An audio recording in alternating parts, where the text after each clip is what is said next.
আসসালামু আলাইকুম ভিউয়ার্স। এই মুহূর্তে আমাদের কাছে একটি আইকো ফোন এসছে। ফোনটির প্রবলেম হচ্ছে জিমেল অ্যাকাউন্ট, মানে জিমেল অ্যাকাউন্ট ভুলে যাওয়ার কারণে লকটা খুলতে পারতেছে না। তো এটা অনলাইন সাপোর্ট বেশি হওয়ার কারণে কাস্টমারকে অফলাইনে কাজ করে দিব। তো এখন এটা আমরা ডিল করে তারপর ফোনটা আনলক করার চেষ্টা করব। তো চলুন ভিডিওর সাথে থাকুন। তো এখানেও আরেকটা ডিল করে আনলক করার কাজ চলতেছে। তো আমরা এই সমস্ত ফোনের কাজ করে থাকি। আমাদের সাথে যে কোনো ফোনের লকের কাজের জন্য যোগাযোগ করতে পারবে এবং ফোনগুলা নিজের হইতে হবে। চোরাইকৃত ফোন আমরা কাজ করে থাকি না। চোরা ফোনের কাজের জন্য আমাদের সাথে যোগাযোগ করবেন না।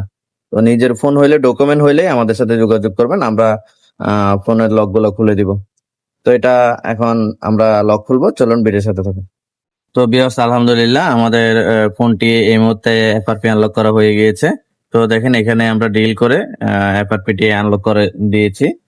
তো আমরা এখন সেটআপ ইনস্টল করে দেখবো আমাদের ফোনের লকটা আনলক হয়েছে কিনা। তো এর সাথে আরেকটা কথা বলে রাখি, রাঙ্গামাটির যে কোনো উপজেলা থেকে আমাদের কাছে ফোন পাঠাতে পারবেন।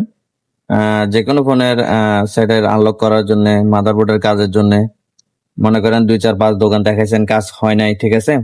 তো আমাদের সাথে লাস্ট টাইম একটু যোগাযোগ করে দেখতে পারবেন। আমরা চেষ্টা করবো আপনার ফোনের কাজটি করে দেওয়ার জন্য। তো দেখেন আমাদের ফোনের পাওয়ারটি চলে আসছে।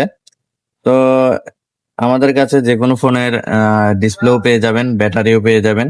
আমরা যে কোনো ফোনের ডিসপ্লে অ্যাভেলেবেল আছে আমাদের কাছে।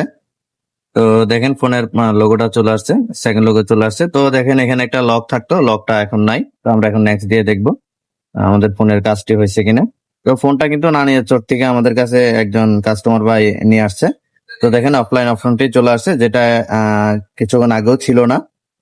তো এই হচ্ছে কথা। তো আমাদের সাথে যে কোনো ফোনের কাজের জন্য যোগাযোগ করতে পারবেন। ভিডিওটি ভালো লাগলে লাইক, ফলো, শেয়ার করুন, পাশে থাকবেন। আসসালামু আলাইকুম।